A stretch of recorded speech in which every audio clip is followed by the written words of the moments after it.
Buenas noches para todos. Muchas gracias por su asistencia a esta tercera sesión de la estrategia Aprendiendo con mi tutor del curso Gerencia Financiera de la Maestría en Gestión Financiera. Esta noche vamos a observar unas diapositivas que elaboré para ustedes sobre los métodos, ¿sí?, de pronóstico para los estados financieros. Recuerden que ustedes tienen que hacer un pronóstico y en la actividad pues del paso número 2 y vamos a ver pues varios diferentes métodos que ustedes seguramente, y una explicación, un ejemplo bastante palpable y bastante similar al que ustedes tienen que realizar con los estados financieros. Entonces les voy a pedir que por favor me colaboren leyendo las diapositivas. Tenemos alrededor de unas 30 diapositivas, entonces por favor para que me colaboren leyendo. Y se van pues turnando, ¿ok? Bueno, muchas gracias. Ya yo les pasé el enlace de asistencia para que por favor registren su asistencia lo más pronto posible. Entonces procedo a compartir la pantalla. Si en algún momento no me escuchan o no ven la presentación, por favor me lo hacen saber.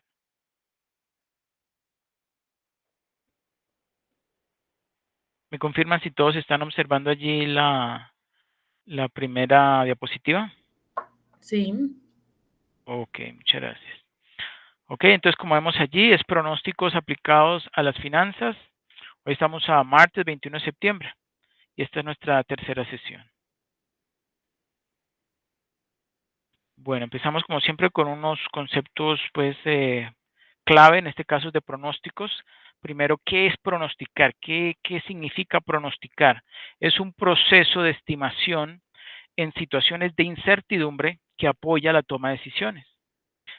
Corresponde a procesos continuos y críticos que se necesitan para obtener buenos resultados durante la planificación de un proyecto, ¿sí? Y se aplican principalmente en tres áreas de las empresas: en la producción, mercadeo y ventas y finanzas. Y obviamente en nuestro caso será para pronosticar pues los estados financieros, ¿cierto? Bueno, segundo, ¿cómo se clasifican los pronósticos de acuerdo con el tiempo que abarcan? Se dividen en tres grupos.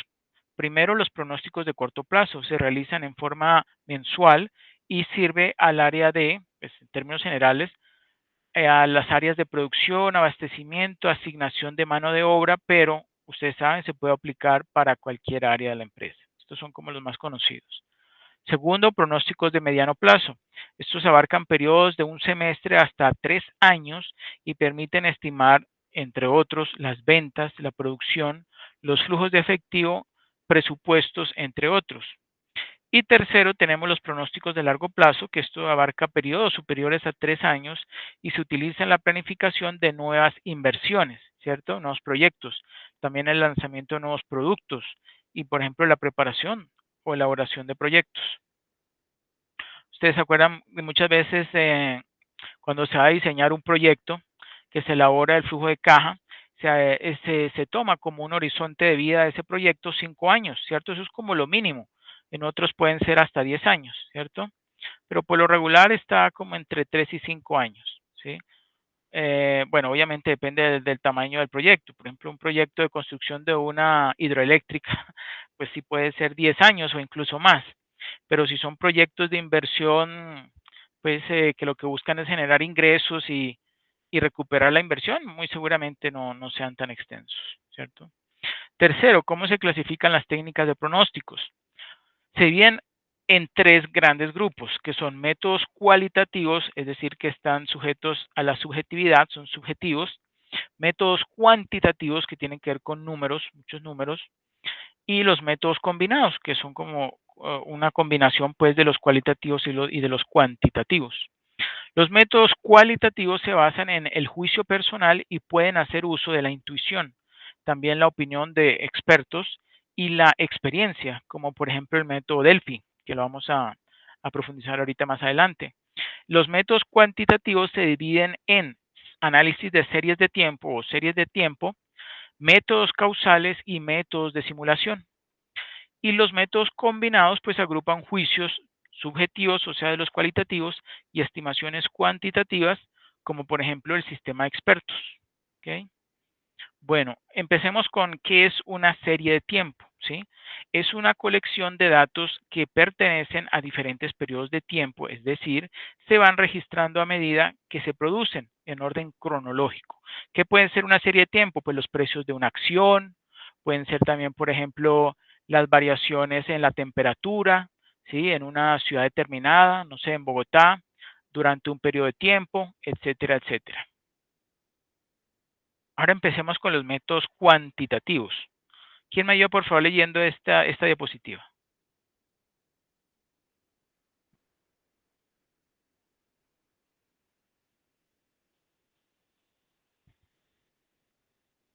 Yo, Ok, gracias.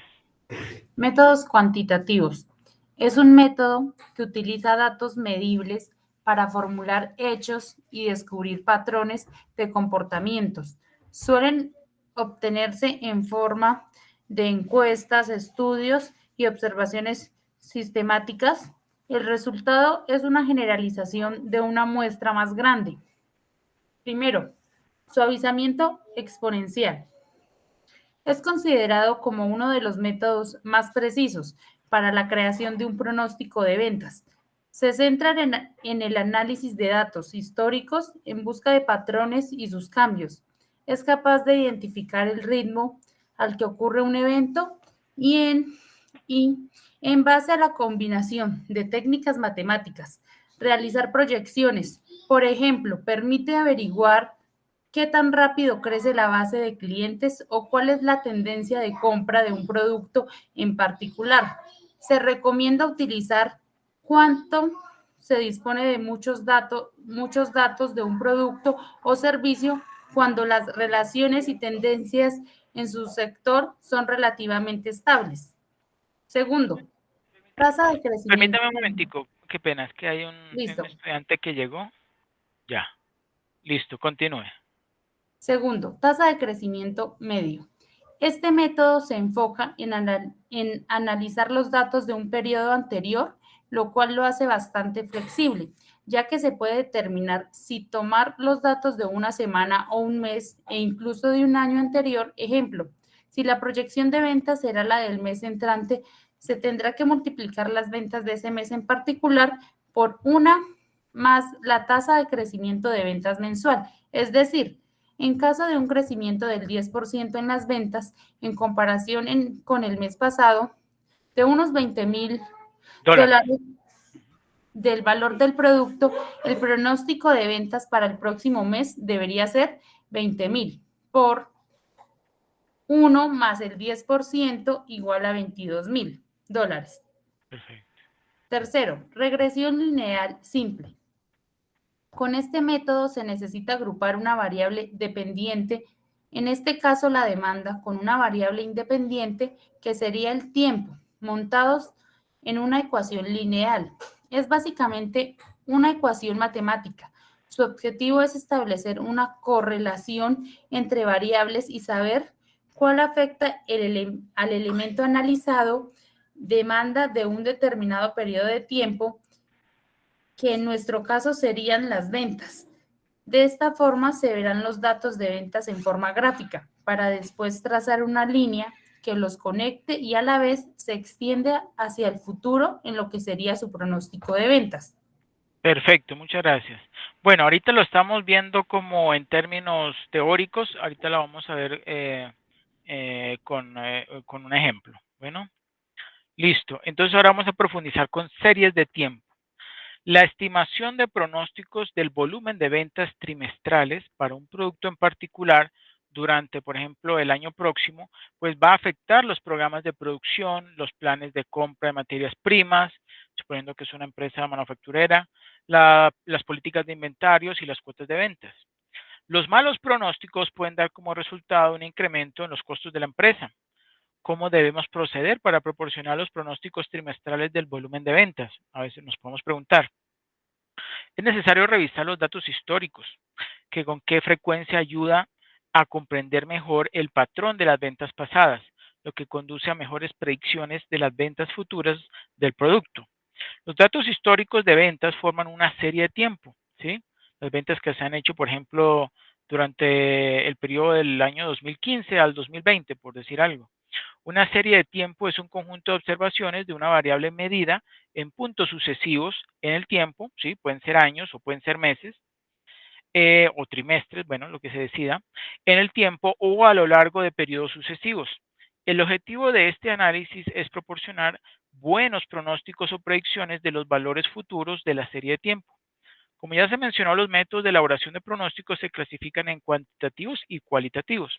Los métodos cuantitativos se utilizan cuando, en tres situaciones, se dispone de información pasada sobre la variable que se pronosticará. Segundo, la información puede cuantificarse, ¿cierto? O sea, se puede manejar con números, ¿cierto? Tercero, es razonable suponer que el patrón del pasado seguirá ocurriendo en el futuro. En estos casos puede elaborarse un pronóstico con un método de series de tiempo o un método causal. El objetivo de los métodos de series de tiempo es descubrir un patrón, eso es lo más importante. Con estos métodos lo que intentamos es descubrir un patrón en los datos históricos y luego extrapolarlo hacia el futuro, ¿cierto? Como quien dice extender esa línea, si es que vamos a hacer una regresión lineal. El pronóstico se basa solo en valores pasados de la variable que tratamos de pronosticar o puede también darse en errores pasados.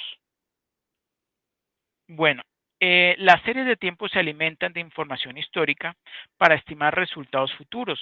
Formalmente se tiene, desde aquí viene la parte algebraica, x sub i es la variable aleatoria en el tiempo. Esa sub i, ese i, ¿qué representa? Pues representa los números, ¿sí? Naturales del 1 hasta el t, que sería como el último que nosotros estuviéramos considerando. Son las observaciones tomadas en los momentos de tiempo, ¿cierto? Esos momentos de tiempo son uno, puede ser un mes, puede ser un minuto, puede ser, bueno, diferentes medidas de tiempo, ¿cierto? Pero igualmente lo estamos valorando o lo estamos considerando en términos, pues, cuantitativos, ¿cierto? De números. Siendo t, t minúscula, el tiempo actual, ¿ok? Bueno, ahí tenemos un ejemplo. X1 es igual a la variable X1, ¿sí? O al valor que tome en el momento 1, ¿sí? Vemos la diferencia que uno está con mayúscula en negrilla y el otro está en minúscula y no está en negrilla, ¿sí? X1 igual a X1, X2 igual a X2, XT igual a XT. Son los valores que toma la serie de tiempo. Los patrones comunes, estos son como unos elementos que se observan en la serie de tiempo, son los siguientes. Tendencia, ¿sí? ¿Qué es la tendencia? Que muchas veces lo escuchamos cuando estamos analizando un gráfico. Permítanme un momento. Entonces, una tendencia es el comportamiento a largo plazo. Puede ser creciente o decreciente, ¿cierto? Muchas veces cuando estamos analizando una gráfica decimos, no, la tendencia es a crecer, o por el contrario, la tendencia es a decrecer, o incluso se puede afirmar si es una línea recta, pues que no tiene ninguna tendencia, ¿cierto? También se encuentran patrones exponenciales, es decir, que puede tener una tendencia exponencial, que es una creciente, pues, con una pendiente bastante pronunciada, ¿cierto? Y que sigue obviamente un patrón exponencial o que se asemeja a la función de distribución exponencial, ¿cierto? Puede ser también de tipo lineal, que como su nombre lo dice, sigue como una línea recta, ¿cierto? Y por supuesto, la pendiente es el que va a determinar si está más o menos eh, elevado con respecto al eje X, ¿cierto? Logarítmicos, pues que sigue un crecimiento logarítmico, ¿cierto? Va incrementándose en términos logarítmicos y polinómicos. Y polinómicos es que de acuerdo a un polinomio determinado, pues va a seguir ese patrón. La estacionalidad son valores constantes que se incrementan en forma notoria en periodos de tiempo específicos, ¿sí? Como su nombre lo dice. Por ejemplo, las ventas de morrales, de cuadernos, de libros y de bolígrafos, bueno, todo lo que se vende en una papelería, pues eso, las empresas, por ejemplo, la Panamericana, ellos saben muy bien que la estacionalidad es el momento clave, o sea, en los momentos para ellos que representen una mayor cantidad de ventas, ¿cierto? Son esos momentos en que entran los colegios pues que inician los colegios, dependiendo obviamente del calendario que tengan, y pues ese tipo de patrón se repite a lo largo de los años, ¿sí? Entonces, muchas series económicas presentan oscilaciones regulares en el mismo mes del año. por ejemplo, ¿sí? Y con unas pautas que sin repetirse exactamente, eso es cierto, no es exactamente que se repiten igual, pues están todos los años, están presentes todos los años. Son las llamadas variaciones estacionales y se deben básicamente a causas, dicen allí, ¿no? Climatológicas, vacacionales, educacionales o fiscales. La aleatoriedad es el promedio que presenta un nivel constante y donde los valores se mueven aleatoriamente alrededor de dicho promedio. ¿Qué significa la aleatoriedad? La aleatoriedad podemos decir que es como una característica, ¿sí? Eh, ¿Qué es lo que representa? Pues que un resultado, ¿sí? No se pueda pronosticar en el futuro, ¿sí? Entonces, por eso muchas veces en los libros de estadística hablamos de una variable aleatoria, ¿cierto? Es una variable aleatoria porque esa variable no se puede predecir con exactitud, ¿sí? Cuál va a ser el valor que va a tomar en un momento futuro, ¿cierto? Entonces, sigue como un comportamiento aleatorio, no se sabe cuál va a ser el resultado o el valor que va a tomar en un momento futuro, ¿cierto? Mm, el componente cíclico, como nosotros le dice, tiene que ver con ciclos, ¿sí? Son movimientos que oscilan entre crecimientos y decrecimientos sucesivos y recurrentes, ¿cierto? Con frecuencia los ciclos económicos, por ejemplo, cuando una economía está en expansión o cuando una economía está en contracción, ¿cierto? Resultan de la yuxtaposición de varios efectos, así es en la vida real, ¿sí? ¿Qué es yuxtaposición? Pues que van mezclados pequeños crecimientos con decrecimientos, como por ejemplo cuando ustedes ven la variación en los precios de una acción, ¿cierto? Que eso un día sube, baja un poco, luego sube, luego tiene una tremenda caída, ¿sí? Y luego otra vez se recupera y empieza a subir hasta que llega a un punto en el que se estabiliza y luego otra vez vuelve a subir o vuelve a bajar, ¿cierto? Eso es un componente pues bastante irregular, pero pues eso se ve con frecuencia y dependiendo del periodo de tiempo que se esté analizando. Si se analiza, por ejemplo, esas variaciones en minutos o en horas, pues mm, es una variación bastante variable. Pero si, por ejemplo, tomamos periodos de días o de meses, pues ahí sí ya es más fácil de analizar, ¿cierto? Bueno, con frecuencia los ciclos económicos resultan de la justaposición de varios efectos con periodos más cortos y más largos, por ello son difícilmente reconocibles. Ahí observamos a mano derecha, pues dos tipos esas son series de tiempo, pero podemos observar por allí en el de color verde, ¿cierto? Que hay una serie de oscilaciones en color verde más oscuro, ¿cierto? Que son lo que les acabo de mencionar, son subidas y bajadas rápidas, ¿sí? Durante ese periodo de tiempo que va de 1982 hasta el 2008, ¿cierto? Y vemos en una línea de color verde más clarita, pues como un promedio, como una línea que va en la mitad de esa serie de tiempo. ¿Sí? Entonces, el componente cíclico lo vemos allí, lo observamos allí, que son esas pequeñas lineecitas verdes, ¿cierto? Como el que observamos muy seguramente en uno de estos aparatos de los médicos, para medir los pulsos del corazón, ¿cierto? No me acuerdo ahorita el nombre. Bueno, y la tendencia sería el de color verde clarito, ¿sí? Vamos a ver cómo la tendencia está un poquito estable, luego sube, luego alcanza a bajar un poquito, pero casi se mantiene constante, y luego nuevamente tiene una tendencia creciente, y luego una decreciente, y luego otra vez como una recuperación. ¿Cierto? Y el de color verde vemos que es como una oscilación. Si es como una oscilación, entonces estamos observando allí el componente cíclico, ¿cierto? Es una especie como de onda, ¿cierto? Bueno, ¿alguien más quisiera mencionar algún ejemplo o si ha visto antes esto, pues dar su opinión al respecto de una serie de tiempo?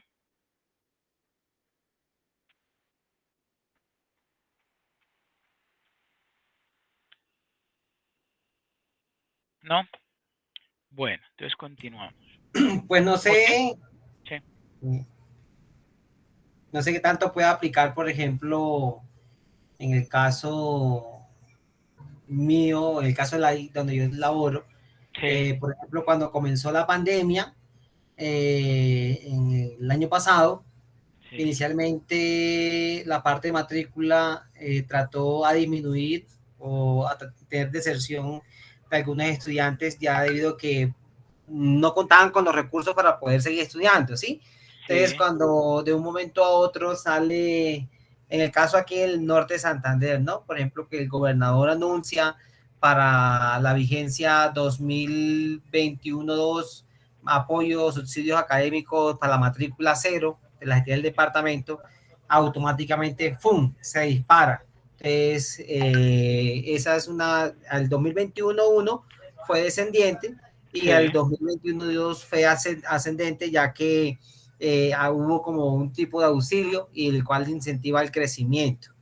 Igual correcto. que ahorita que también que el Ministerio de Educación Nacional o el presidente manifestó lo de matrícula cero, pues aún más se incentivan los estudiantes a pertenecer o a estudiar o a formarse como profesionales. No sé si Perfecto, es sí. el caso. Sí, muchas gracias, Héctor. Sí, ahí tenemos un claro ejemplo de que, por ejemplo, con esa medida que se tomó, pues cambió la tendencia que seguramente era decreciente, ¿cierto? De la cantidad de matriculados durante un periodo de tiempo.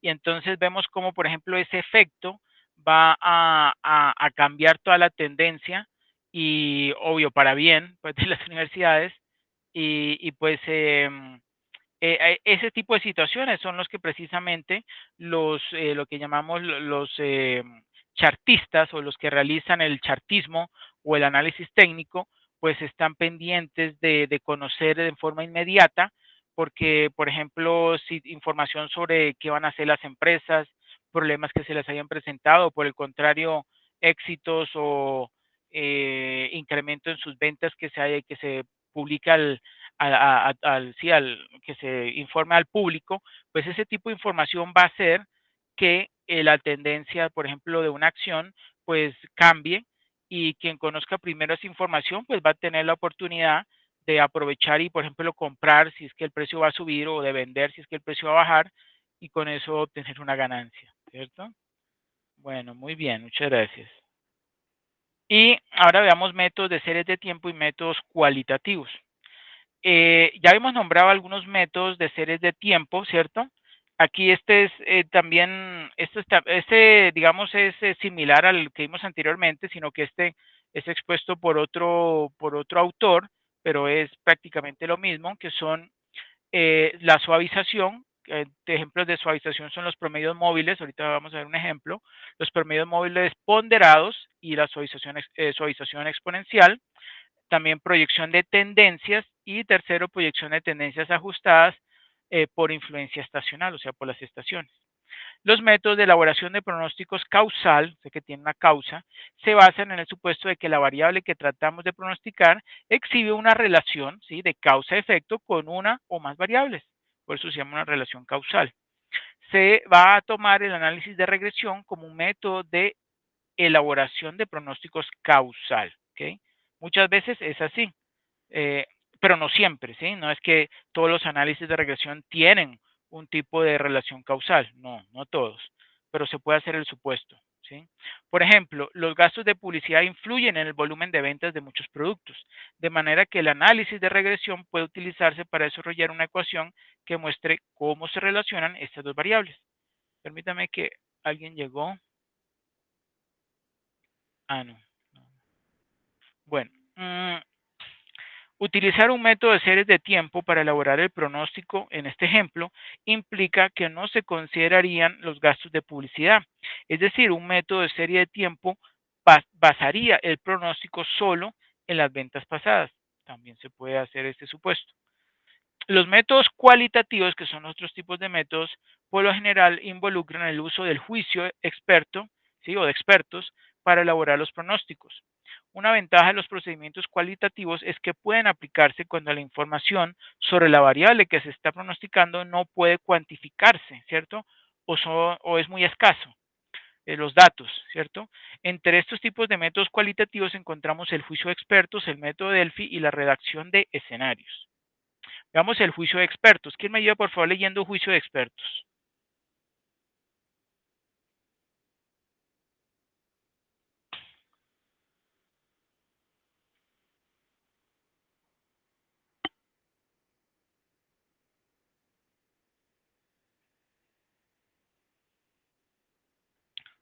Esto les sirve también de repaso en estadística y lo van a necesitar. Y en proyectos también. Yo leo. Ok, gracias. Juicio de expertos. Este método es de los más antiguos y está basado en la experiencia e intuición de los representantes más experimentados de un equipo. Consiste en hacer pronósticos basados en datos anteriores de la empresa, aunque influenciados por los hechos actuales. Este método funciona únicamente para productos previamente posicionados y no es recomendable para pronosticar las ventas de un producto nuevo o versiones distintas. Logra establecer las ventas potenciales de acuerdo con el método de venta utilizado. Además, determina cuál es el nivel de esfuerzo que habrá de darse según las condiciones del mercado. Llevarlo a cabo solo necesita de la experiencia, sentido común y conjeturas de los expertos en ventas. Para que los resultados sean correctos y congruentes, deben tener en cuenta algunos factores como la capacidad del negocio, sus limitaciones, inversión y tamaño organizativo, así como las temporadas del año. Para su implementación es necesario averiguar cuántos años lleva el producto en el mercado y cuál ha sido la variación de la demanda. Si resulta constante, teniendo en cuenta los factores macroeconómicos que pudieron afectarle en años pasados, entonces es viable el juicio de expertos. Se puede poner en práctica este método con una sola persona, aunque siempre será mejor tener la comparación entre más puntos de vista.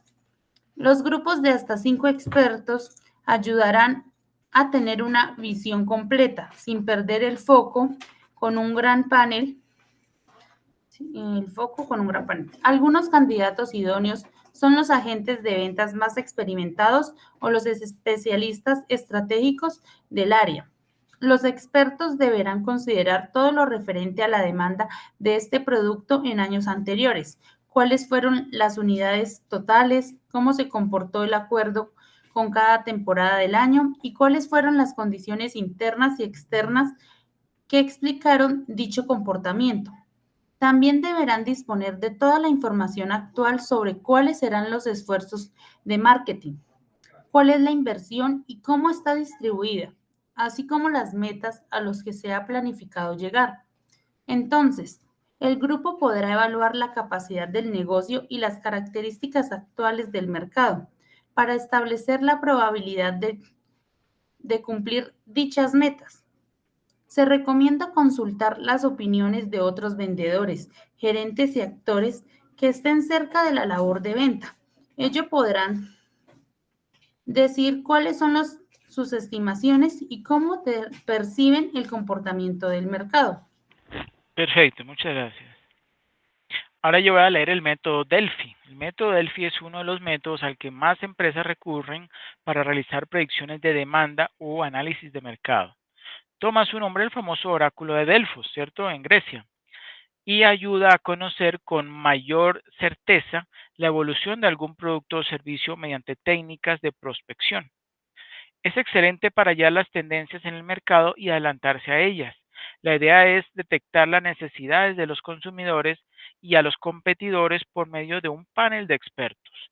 Este realiza un cuestionario, un primer cuestionario, ¿cierto? Que analiza los resultados, luego pasa esos resultados a otro grupo de especialistas para que ellos contesten las preguntas establecidas y todos lleguen a un consenso.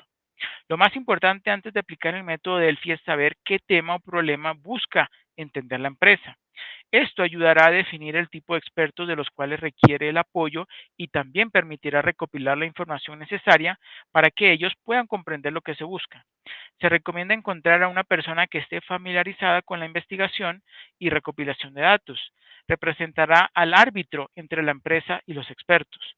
El administrador tiene la tarea de identificar a cada participante y sus respuestas. El panel de expertos puede estar integrado por el equipo del proyecto designado por uno o más clientes y otros expertos de la empresa o industria. ¿Qué explica? Pues explica el procedimiento a realizar y su duración. El anonimato es crucial, ojo, para una buena aplicación del método Delphi.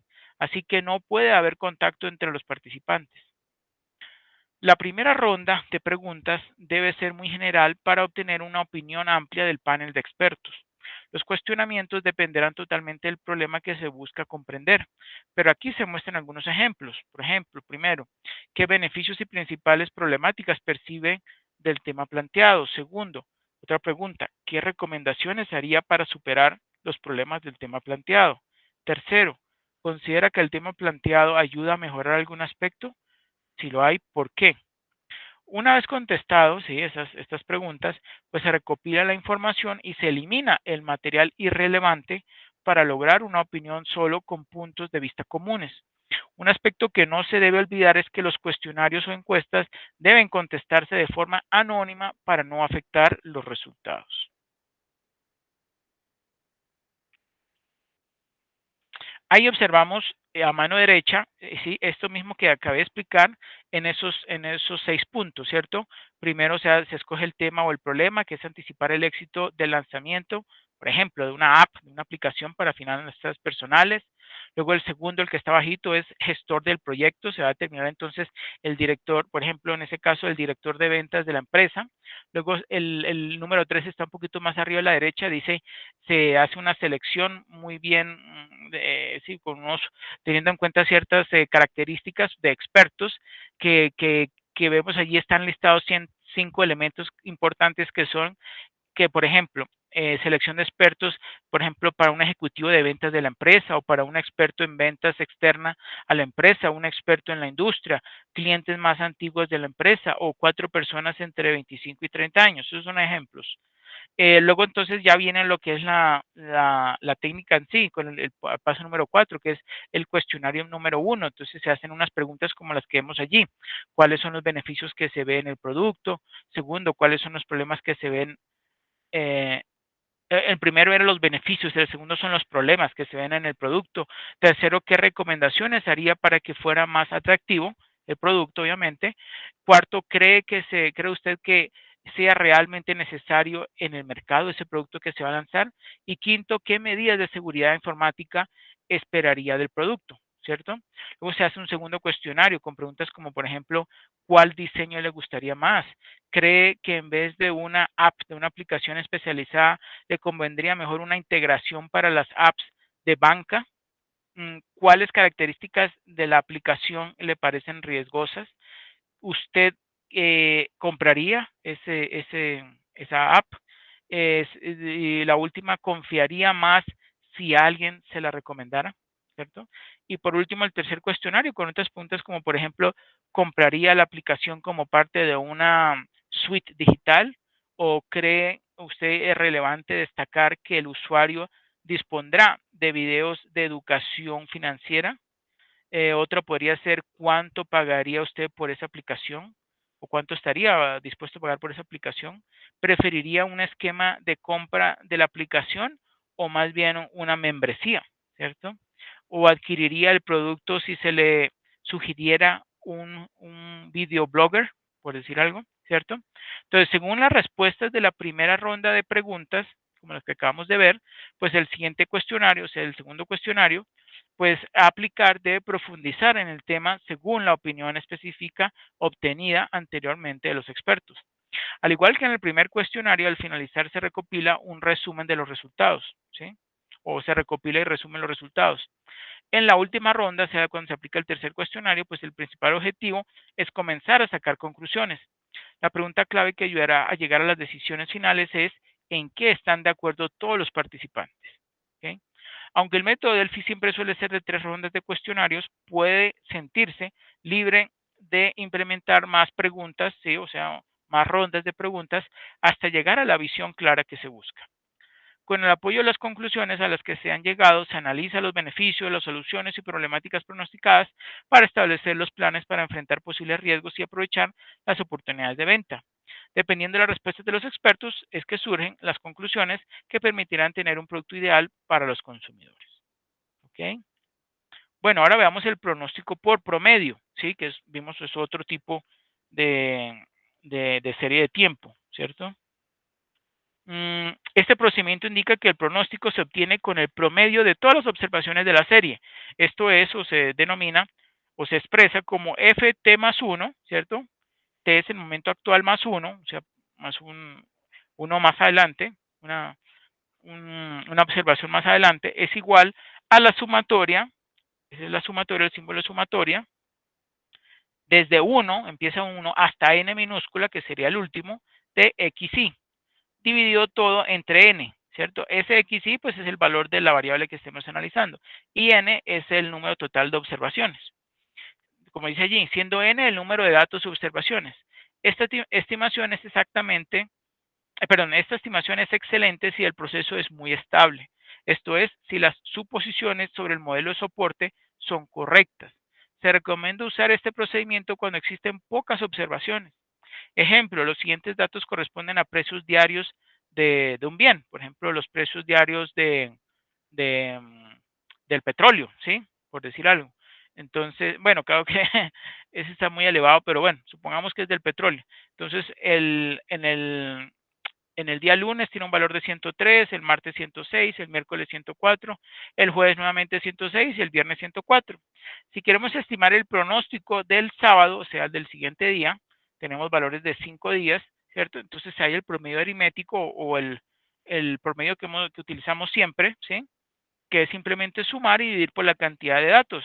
Entonces 103 más 106 más 104 más 106 más 104 lo dividimos entre 5 y eso me da 104,6. Es decir, el pronóstico del sábado será de 104,6. ¿Ok? Pronóstico por promedios móviles. Este método es utilizado cuando se considera que con el paso del tiempo los datos antiguos van perdiendo vigencia para la estimación del pronóstico. Lo anterior implica el uso de las n observaciones relevantes, importantes. El valor de n es definido por la estimación del pronóstico. El valor de n es definido por la persona encargada del pronóstico, qué pena, y en general lo hace de acuerdo al conocimiento subjetivo que tiene sobre el comportamiento de la serie a estimar. La recomendación para la selección de n, o sea, el tamaño de esa muestra, es si las variaciones de la variable permanecen razonablemente constantes al paso del tiempo, pues se recomienda utilizar una n grande. En caso contrario, pues si los datos tienen pautas cambiantes variables, pues se aconseja un valor pequeño de n. Ahí tenemos un ejemplo número 2. Los siguientes datos corresponden a unidades producidas diariamente de un bien en una empresa determinada. Vemos allí, por ejemplo, que las unidades producidas el lunes fueron de 103, el martes 106, el miércoles 104. Sacamos entonces un promedio móvil que significa simplemente sumar los valores de los 3 primeros días, es decir, 103 más 106 más 104, y dividir entre 3, y eso me da entonces un pronóstico para el día jueves, ¿cierto? El que estamos aquí observando, de 104,33, y digamos, esa fórmula, ese promedio, se va corriendo a lo largo del tiempo. Entonces, por ejemplo, el promedio de 105,33 corresponde al promedio de sumar 106, empezando con el valor del día martes, más el del miércoles, más el del jueves, y dividiendo entre 3. 106 más 104 más 106 lo dividimos entre 3 y eso nos da 105,33. Y lo mismo para el pronóstico de los demás días hasta llegar al del sábado, ¿cierto? Bueno. También tenemos pronóstico por media móvil mediante análisis de datos. Para poder calcular el promedio móvil mediante Excel es necesario instalar, el denominado o el complemento análisis de datos, ¿sí? Para ello se da clic sobre la pestaña archivo, luego se baja dentro de ese menú y se da clic sobre opciones. Luego cuando abre la ventana, opciones de Excel, se elige la opción complementos y se da clic sobre un botoncito que dice ir. Seguidamente se abre la ventana complementos y se da clic sobre herramientas para análisis y luego se le da aceptar, ¿sí? Si quieren lo hacemos en este momento porque ahí está explicado, pero lo mejor es verlo, ¿cierto? Veamos, vamos con otro archivo, Aquí entonces, vamos a archivo, ¿sí? En este menú que se abre a mano izquierda, que está de color verde oscuro, escogemos abajo donde dice opciones, ¿sí?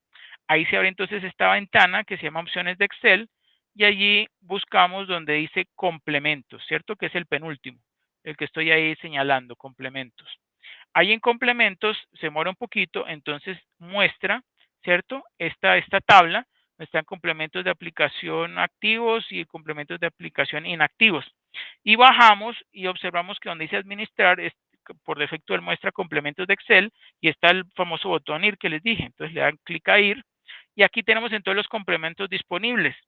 El que les acabé de mencionar es el que se llama como herramientas de análisis. Entonces seleccionamos herramientas de análisis y le damos luego clic en aceptar. Y ustedes me dirán, bueno, ¿y dónde está? Eso automáticamente se instala en datos. Aquí en datos vamos a la última sección que se llama análisis y ahí tenemos análisis de datos. Y es este que vemos acá. Aquí entonces tenemos la opción de calcular qué o hacer qué, un análisis de varianza de un factor, un análisis de varianza, un coeficiente de correlación, covarianza, una estadística descriptiva, una suavización exponencial, que es la que ustedes van a utilizar, ¿cierto? Bueno, si quieren, pero yo les estoy dando las opciones, ¿sí? Una media móvil, también lo pueden utilizar, ¿cierto? Una regresión, también lo pueden realizar, ¿ok? Bueno, entonces volvemos a las diapositivas. Bueno, ya entonces di la explicación de cómo instalar ese análisis de datos, ¿cierto? Ahora se organizan los datos, lo observamos allí en esa tabla de mano derecha, se organizan los datos en forma vertical, ¿sí? Como ya los tenía dispuestos en forma horizontal, puede utilizar la opción transponer de Excel que se encuentra en pegar, ¿sí? Por ejemplo, si tenemos, voy a poner un ejemplo, tenemos estos datos. Tenemos 10, tenemos 15, tenemos 18, 25 y 13, ¿cierto? Y resulta que, no sé, al principio los colocaron en forma horizontal y ahora los quieren colocar en vertical. Entonces, sencillo, los seleccionan, ¿sí? Le dan control C o presionan el botón derecho, le dan copiar y luego se ubican en el lugar donde quieren que a partir de esa celda, en lugar de escribir hacia la derecha, lo haga hacia abajo, teniendo seleccionada ese inicio de la celda, van al botón inicio y le dan clic donde dice pegar y en pegar seleccionan pegado especial, ¿sí? En pegado especial se abre una ventana que dice pegado especial y seleccionan esta última opción que dice transponer. Entonces él va a pasar de horizontal a vertical y le dan aceptar y miren, ahí entonces él lo traspasó. Al revés también se puede. Seleccionan entonces usted esta columna vertical, pues, le dan copiar y por ejemplo a partir de esta celda quieren que lo pegue en forma horizontal. Entonces ya después de haber dado copiar, seleccionan el comienzo de esta serie que va a empezar que se va a pegar, perdón, a mano derecha y le damos clic al botón pegar, pero donde está la flechita, seleccionamos la última opción que dice pegado especial. Cuando se abre esa ventana de pegado especial, seleccionamos la última opción que dice transponer y le damos a aceptar. Y él, pues en este caso, vuelve a colocarlo datos a mano derecha. ¿Ok? ¿Sí está claro eso? Bueno.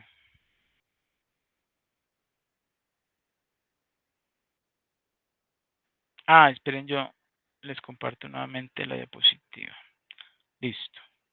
Ok, entonces, en el menú datos se selecciona la opción análisis de datos que teníamos hace poco para desplegar la ventana de análisis de datos. Allí, por ejemplo, para este ejemplo de la mano derecha utilizamos fue media móvil y le damos a aceptar y en el cuadro de diálogo que se despliega pues se deben incluir los datos, ¿cierto?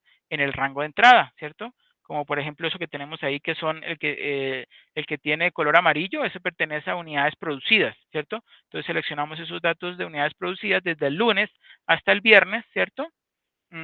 Y en rango de salida, perdón, luego marcamos la opción seleccionar rótulos en la primera fila y luego en intervalo digitamos el valor de n igual a 3. ¿Por qué? Porque vamos a tomar o vamos a considerar pues 3 días, ¿cierto? Periodos de 3 días, ¿cierto? Y en rango de salida pues seleccionamos la celda en la cual queremos que despliegue o que pegue los resultados, ¿cierto?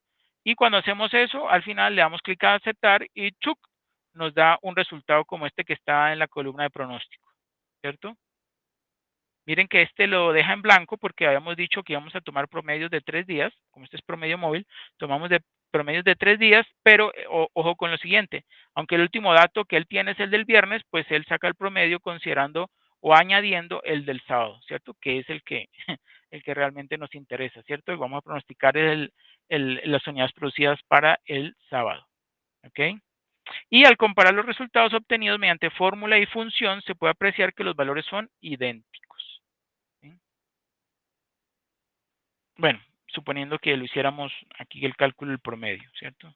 Promedio móvil haciéndolo como se dice a mano sin utilizar la aplicación de análisis de datos. ¿Hasta ahí todo claro? Igual yo les voy a pasar este archivo de Excel, los voy a pasar ahorita para que ustedes pues hagan pues prácticas con él. Bueno, el pronóstico por suavizamiento exponencial, que es otro que también mencionamos, es un tipo de suavizamiento. Este método consiste en asignar un peso a la última información, o sea, al dato disponible, y al último pronóstico. Su función es f de t más 1 igual al alfa x de t, t sabemos que es el momento actual, más 1 menos alfa por ft, ¿cierto? Donde el alfa es la constante, se conoce como constante de suavización, y su valor oscila entre 0 y 1, ¿cierto? Pero ¿qué ocurre? Que la mayoría de las veces se toma un alfa de un 15% por lo regular, pero eso puede cambiar. La elección del valor de alfa depende de la relevancia que se otorgue a las observaciones más recientes para obtener el pronóstico. Se puede afirmar que un valor mayor de alfa implica que las observaciones más recientes tienen mayor peso. Entonces yo les pregunto, si yo me estoy dando cuenta que los valores más recientes tienen un mayor peso sobre ese promedio que yo espero calcular porque lo he visto con base en los datos históricos pasados, ¿ustedes qué alfa consideran que sería apropiado? Partiendo de que el de por defecto es el 15%. ¿Qué tomarían ustedes?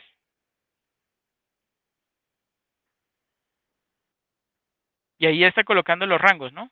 Entre 10%, o sea, 0,1 y 30%. ¿Ustedes cuál consideran que sería uno apropiado? Denme cualquier cifra. No, no estoy diciendo que esté bien o que esté mal. Denme una cifra, un porcentaje de alfa. El porcentaje estaría entre el 1 al 30%. El 1 no, ese es el 10. Del 0,1 10, equivale al del 10 10%. al 30, ¿sí? Exacto. ¿Se podría el 18? Sí, claro, sí, eso depende de lo que ustedes estén considerando o digamos lo que ustedes creen que si ustedes consideran que esa observación, esa última observación, ese último dato es el que más influye en el promedio, ¿sí? Entonces le pueden dar incluso un valor de 30, si ustedes consideran que influye muchísimo y más bien los datos anteriores no tienen gran impacto, ¿sí? Estamos hablando de qué, por ejemplo, hay con un ejemplo sencillo, 1, 2, 3 y 5, 1, 2, 3 y 5, y resulta que el siguiente, digamos, fue 6, ¿cierto? Entonces podemos observar allí que en 1, 2, 3 y 5, entonces el siguiente valor, ¿sí? Que por ejemplo lo arrojó los datos históricos, pues está mostrando que ese pronóstico está influido en gran parte por el último valor que se tenía, que era 5, ¿cierto? Si por ejemplo no hubiera dado 6, sino que hubiera dado 4, entonces uno puede decir, o 4 o 3, más bien 3 para ver la diferencia más grande, uno diría, no, pues el número 5, el último dato, no tiene una gran, o sea, no podemos observar allí que tienen que es creciente, pues esa, ese, ese promedio o esa sucesión de números, ¿cierto? Porque bajó a 3 y entonces ahí sí sería más aconsejable cómo realizar o utilizar, perdón, un alfa que esté más bien alrededor de un 10%, o no sé, un 12, 13, 15%, etcétera, ¿sí? Por lo regular o por defecto, el sistema va a tomar un 15%, ¿sí? O sea, un 0,15. Entonces, aplicando la fórmula, esta fórmula que les mencioné ahí arriba, ft más 1 igual AXT más 1 menos alfa por FT. Entonces, reemplazando los valores sería 0,15, ¿sí? Por 106, que es el primer valor, bueno, el valor del día martes, 106, más 1 menos el alfa, que es 0,15, por 103, que sería el primer valor. Ese sí sería el primer valor, ¿cierto? Y haciendo esos cálculos, eso nos da 15,9 más 87,55, que da 103,45. Entonces vemos cómo, ¿cierto? Este 103,45 que acabamos de calcular en forma manual es también igual al que dio el pronóstico, que es 103,45, ¿sí? Y que también, o sea, utilizando la fórmula en Excel, pero digamos en forma algebraica, y utilizando la aplicación de análisis de datos, utilizando específicamente pronóstico o suavizamiento exponencial, también nos da 103,45. Entonces, es una forma como de corroborar o confirmar de que pues está dando unos resultados pues correctos, ¿cierto? Ahí tenemos entonces unas imágenes de esas ventanas que se abren, que se despliegan. Esta es ya la de colocar los datos, ¿cierto? El del rango de entrada, el factor de suavización. Si queremos le ponemos rótulos, le damos aquí un clic, un chulito, y el rango de salida, donde queremos que a partir de allí pues pegue o despliegue los resultados, y el botón aceptar. Okay. Bueno, también tenemos el pronóstico usando regresión lineal. El análisis de regresión es una técnica estadística usada para construir modelos que relacionan dos o más variables en concreto. El análisis de regresión lineal determina una relación lineal entre una variable dependiente y una variable independiente, de acuerdo a Taja 2004, que se expresa mediante la siguiente función: y igual a beta sub 0 más beta sub 1 por x, donde y, ¿cierto?, representa la variable dependiente o explicada, que para el caso de las series de tiempo corresponde al valor pronosticado de la serie de tiempo. Si estamos observando, por ejemplo, datos de el precio de una acción, no sé, Ecopetrol, ¿cierto? Pues el histórico de los precios de la acción, entonces es la variable, o es decir, el precio de la acción en el futuro va a ser la variable dependiente o explicada, ¿sí? Entonces, a partir, por ejemplo, de la variación que tengan un índice que tenga aquí en X, ¿sí? La variación que tenga, por ejemplo, el índice de la bolsa de valores de Nueva York, que, bueno, supongamos que hay dos, en Ecopetrol hay dos tipos de acciones, ¿sí? Bueno, uno es acción aquí en el mercado colombiano que cotiza en pesos, y el otro es un ADR, ¿cierto? Es una especie como de acción, pero es que está soportado allá por el mercado americano porque pues se lanzó allá en el NYSE, en el New York Stock Exchange, y supongamos que con base en las variaciones del precio de ese ADR, ¿sí? de esa acción, creo que se llama ECO, ¿sí? Su acrónimo es ECO. Y bueno, no sé si ustedes saben, pero los precios de la acción de Ecopetrol aquí en Colombia son prácticamente el reflejo de la variación que haya tenido previamente ECO allá en la Bolsa de Valores de Nueva York. Así es en la vida real, para que sepan. Bueno, entonces podemos decir que esa variable X, que son las variaciones de los precios de ECO, ¿cierto?, van a influir o van a ser los determinantes para nosotros poder conocer cuál va a ser el precio de la acción aquí en Colombia en un momento futuro. ¿Ok? Bueno. Entonces eso corresponde al valor pronosticado de la serie de tiempo. Ejemplo, las unidades producidas, precio de una acción, etcétera.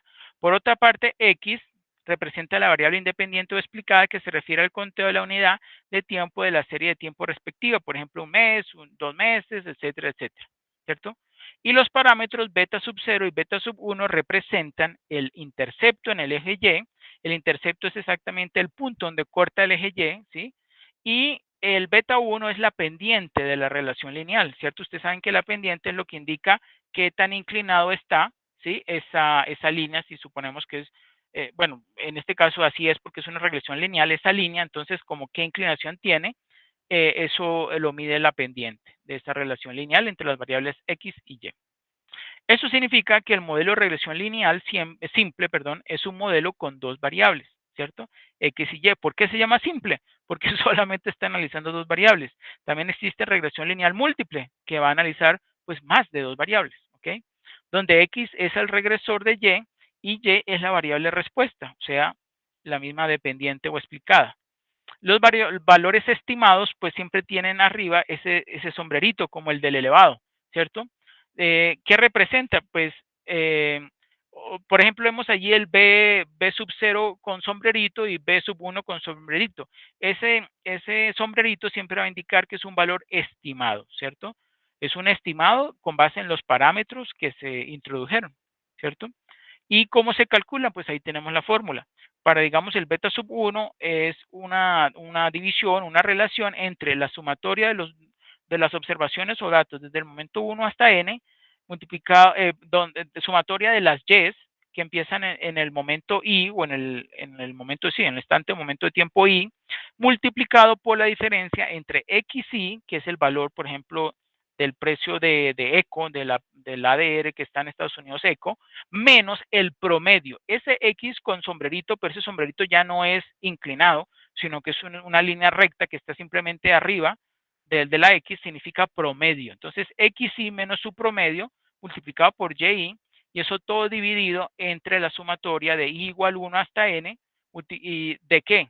De las diferencias entre X sub I menos X promedio o X medios elevado al cuadrado, ¿cierto? Esa relación, esa división me va a dar el valor de, o mejor dicho, el punto perdón, la pendiente de esta relación lineal, ¿cierto? Me lo va a arrojar ese B1. Y el B sub 0 me va a indicar es el punto de corte con el eje de la Y, que cómo lo obtengo. Ya habiendo obtenido el promedio, ¿sí? Ese Y con sombrerito arriba es el promedio, ¿sí? De el precio de la acción aquí en Colombia, menos el beta o el B sub 1 estimado multiplicado por el X promedio, esa diferencia va a representar el intercepto o punto de corte con el eje Y. ¿Okay? Eso es una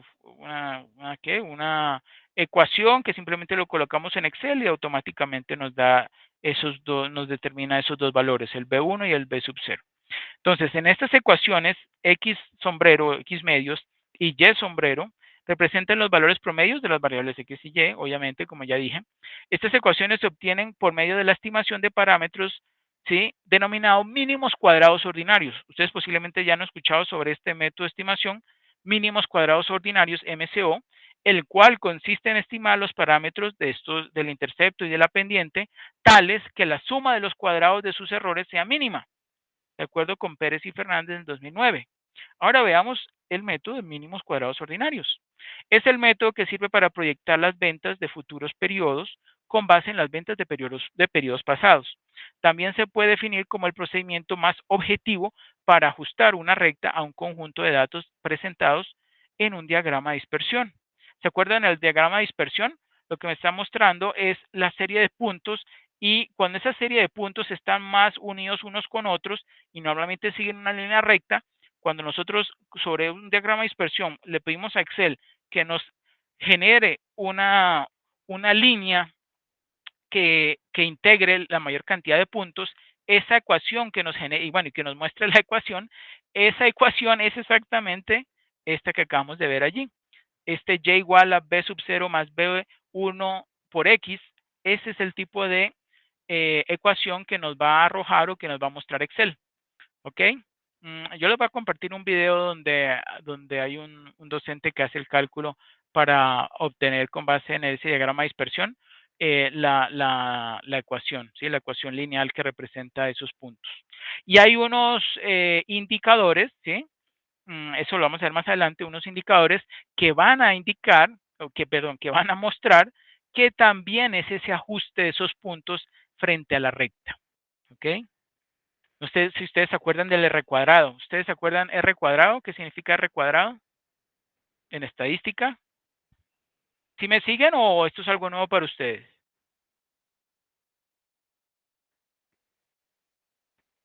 Sí, no lo recuerdo muy bien, lo vi hace muchos años, Sí. pero sí, pues hay que repasarlo.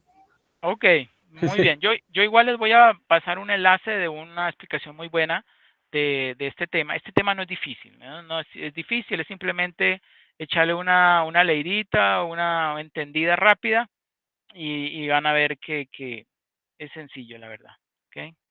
Bueno, entonces, la fórmula de cálculo, pues, ¿cómo es? Este método ajusta la información a una recta que sea representativa de cada uno de los puntos, lo que les dije hace poco.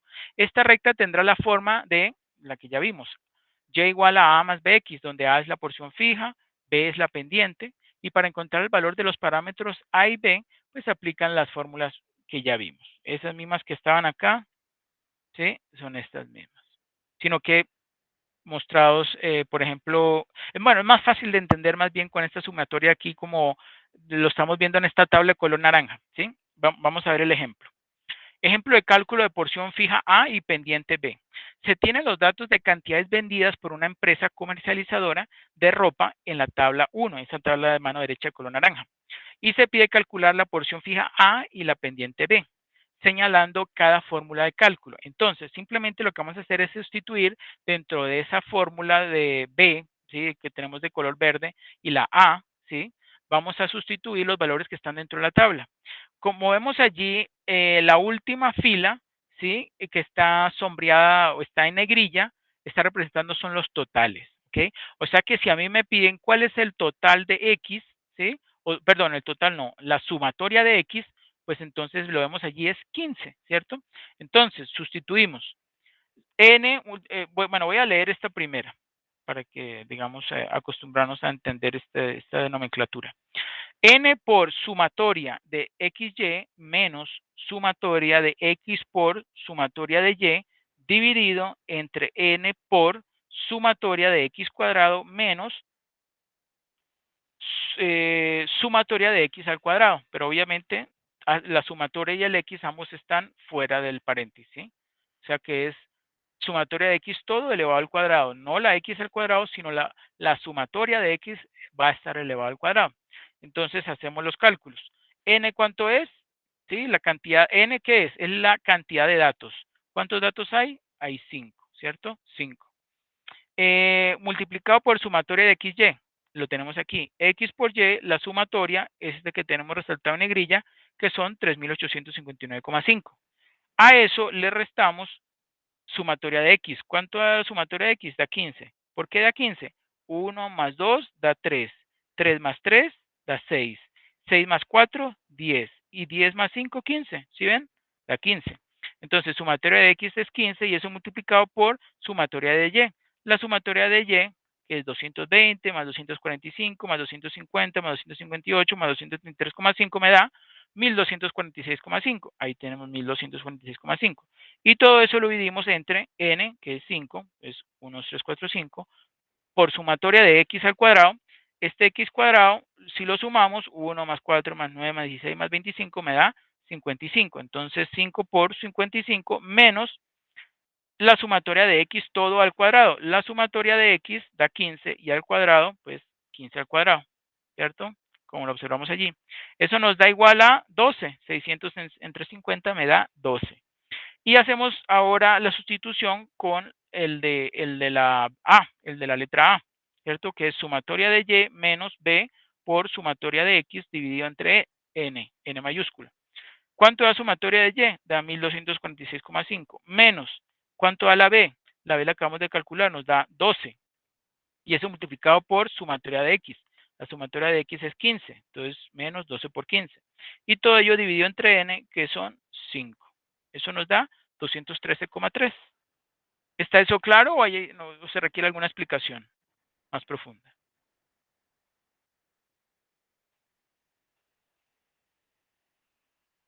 Es sencillo, ¿cierto? Es algo bastante mecánico, algebraico. E ir sustituyendo. Entonces, la recta ajustada por medio del método mínimos cuadrados ordinarios es y igual a 213,33, o sea, la letra A, ¿cierto? Más b por x, la b ya lo calculamos que era 12 por x. Entonces, mientras que el crecimiento lo vamos a denominar CR, se determina mediante esta fórmula que observamos allí, que es b multiplicado por n y eso dividido entre la sumatoria de Y. Entonces, si quisiéramos calcular el crecimiento para 5 años, para los próximos 5 años, pues eso daría como resultado, con base en los datos de la tabla anterior, sería B son 12. Eso ya lo hemos calculado, es el color verde, 12. Multiplicado por N, ya lo vimos, era 5, ¿cierto? Son 5 datos. Entonces, 12 por 5, 60. Y eso dividido entre la sumatoria de Y. La sumatoria de Y es 1246,5. Entonces, eso nos da 4,81%. ¿Qué significa? Eso significa que las ventas van a crecer a un promedio de 4,8% por año, ¿cierto? Y si quisiéramos hacer las estimaciones para el año 6 y 7, pues entonces simplemente sustituimos dentro de esta ecuación. 213,33 más 12 por 6, ¿cierto? O sea, 285,33. Para el año 7, en lugar de 6, pues lo sustituimos por el 7, me da 297,33 y así sucesivamente. ¿Ok? Sencillo, ¿cierto? Bueno. Y ahora sí les pido por favor que me colaboren leyendo esta proyección de estados financieros, que es un ejemplo. Es bastante extenso, así que por favor cada uno me va, por favor, ayudando leyendo una diapositiva. Todos van a participar, ¿ok? ¿Quién por favor se anima empezando a leer? Vale, yo leo. Listo. Dice, proyección de estados financieros, ejemplo. El objetivo principal de la proyección de estados financieros es la medición del efecto sobre la situación financiera de la empresa. Pueden tener diferentes alternativas de decisión que en un momento determinado tenga la gerencia. El procedimiento consiste en proyectar cada una de las cuentas del estado de resultados, estado de situación financiera y presupuesto efectivo, para confeccionar al final los mencionados estados financieros. Se utilizará el caso de la compañía La Solución S.A., empresa en proceso de creación, para la cual se desea determinar cuál debe ser el aporte inicial de los socios y cuál será la situación financiera proyectada al cabo del primer año de operaciones. La información disponible es la siguiente. Ventas operadas 60,000 unidades anuales a $165 la unidad. Todas se harán a crédito. Costo unitario de materia prima, $40. Mano de obra directa por unidad, $20. Sin prestaciones sociales. Las prestaciones sociales representan el 50% de los salarios a pagar y el 80% de ellas se pagan en efectivo durante el periodo. Se deben comprar maquinaria por $5 millones. La vida útil estimada es de 10 años y se depreciará por el método de línea recta. Otros costos indirectos de fabricación mensuales. Mano de obra indirecta, $30,000, arrendamiento, $15,000, mantenimiento, $5,000, otros $20,000. Perfecto, gracias. ¿Quién más entonces continúa? A ver, todos van a participar. Yo. Ok, perfecto. Yo continúo, profe. Gasto de administración y ventas, 120,000 Gastos. mensuales. ¿Continúo o continúa el compañero? No, continúe usted, luego el compañero sigue con la siguiente. Perfecto. Un banco local presta 3 millones al 18% anual. El plazo para pagarlo será de 3 años con abonos de 1 millón al final de cada año. Los intereses se pagarán por trimestre vencido. La tasa de impuesto es del 33%. La tasa esperada del retorno del socio es del 35% antes de impuesto. Los proveedores de materia prima conceden un plazo de 45 días para el pago. Se desea mantener un efectivo mínimo equivalente a 2 meses de gasto de administración y ventas, salarios sin prestaciones, arrendamiento, mantenimiento y otros costos fijos mencionados antes. Los niveles de inversión en activos corrientes serán cuentas por cobrar, 2 meses de ventas, materia prima, 2 meses de producción, productos en proceso, 15 días de ventas, expresados en unidades equivalentes terminadas, productos terminados, 75 días de ventas. Para resolver la primera parte, o sea, la relacionada con el cálculo del aporte inicial, lo que debe hacerse es obtener el volumen de dinero que hay que comprometer en cada uno de los diferentes tipos de activos. Es decir, calcular la inversión en activos. Restando esta cifra, la financiación disponible se obtiene en el monto del aporte inicial. Correcto. ¿Quién más continúa? El siguiente compañero. De acuerdo con la información disponible, los rubros de activo en los cuales se deberán comprometer fondos son efectivos, cuentas por cobrar, inventarios de materia prima, productos en proceso, producto terminado y maquinaria. Sin embargo, dado que para calcular la mayoría de esos rubros es necesario conocer primero los costos unitarios, debe empezarse por la elaboración del presupuesto de producción. Presupuesto de producción. ¿Cuántas unidades deben producirse el primer año? Esto depende no solamente de las ventas esperadas, sino también de los volúmenes de inventario que se desea mantener. En general, y utilizando el concepto de juego de inventarios en unidades, puede decirse que inventario inicial más unidades a producir menos inventario final es igual a unidades a vender. Despejando la incógnita que se quiere calcular, o sea, las unidades a producir, se tiene que las unidades a vender menos el inventario inicial más inventario final es igual a las unidades a producir. Perfecto, muchas gracias. ¿Quién más continúa? ¿Quién falta por participar?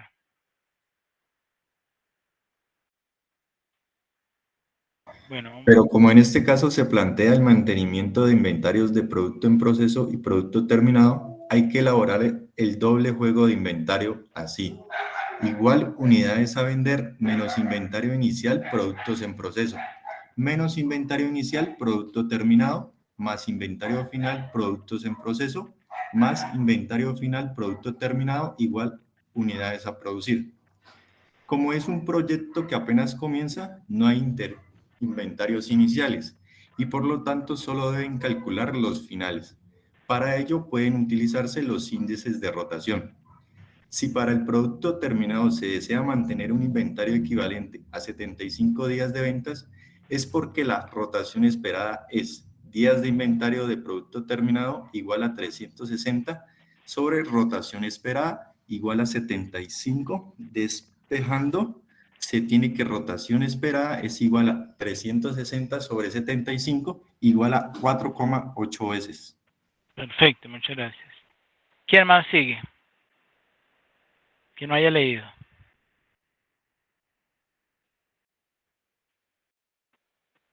A ver.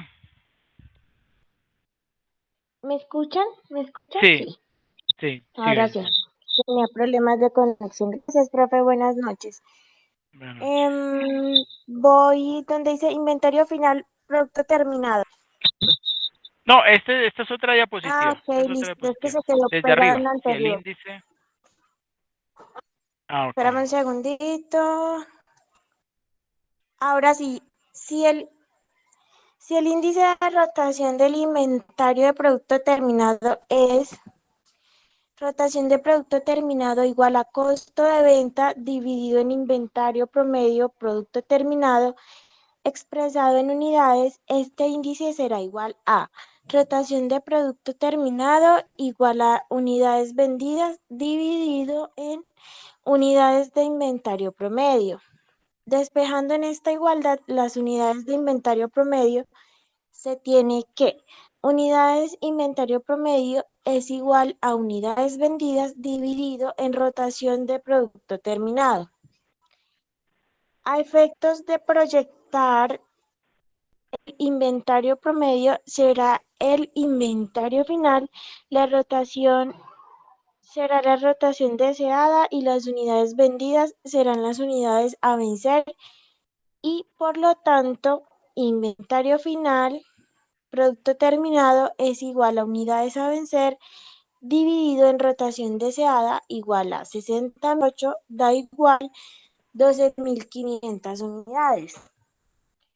Como el inventario de producto en proceso se debe expresar en unidades equivalentes terminadas, puede aplicarse el anterior procedimiento para su cálculo. Inventario final, producto en proceso es igual a unidades a vender dividido rotación deseada igual a 60.000 y queda el signo de interrogación. Incógnita, perfecto. Aquí entonces continuamos. ¿Quién me dio por favor leyendo esta? B positiva. Alguien que no haya leído aún. Ya llevamos 4. Ya han leído 4.